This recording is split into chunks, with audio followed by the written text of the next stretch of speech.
அஸ்ஸலாமு அலைக்கும். இந்த வீடியோவில் தியாகத் திருநாளை பற்றி பார்ப்போம். அதற்கு முன்பு இந்த வீடியோவை இப்லீஸ் பார்க்க விடாமல் தடுப்பான். அதனால் அவனை எதிர்த்து அல்லாஹு அக்பர் என்று கமெண்ட் செய்து, லைக் செய்து, சப்ஸ்கிரைப் செய்யவும். இப்ராஹிம் நபி அவர்கள் அல்லாஹ்வை மிகவும் நேசித்த நல்ல நபியாக இருந்தார்கள். அவர்களுக்கு நீண்ட நாட்களுக்கு பிறகு ஒரு மகன் பிறந்தார். அந்த மகன் பெயர் இஸ்மாயில் நபி. ஒரு நாள் இப்ராஹிம் நபி அவர்கள் கனவில் அல்லாஹ் தமது மகனை குர்பானி கொடுக்கும்படி கட்டளையிடுவதை கண்டார்கள். நபிமார்களின் கனவு உண்மையான வெளிப்பாடு என்பதால் இது அல்லாஹ்வின் கட்டளை என்பதை அவர்கள் புரிந்து கொண்டார்கள்.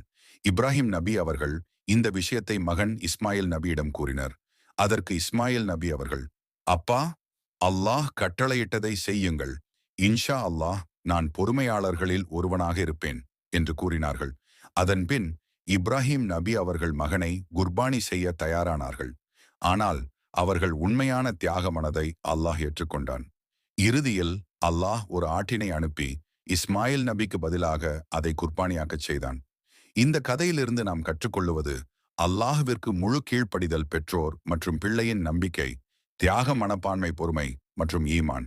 அதனால்தான் ஒவ்வொரு ஆண்டும் முஸ்லிம்கள் ஈதுல் அத்ஹா நாளில் குர்பானி கொடுத்து இந்த நினைவினை கடைபிடிக்கிறார்கள்.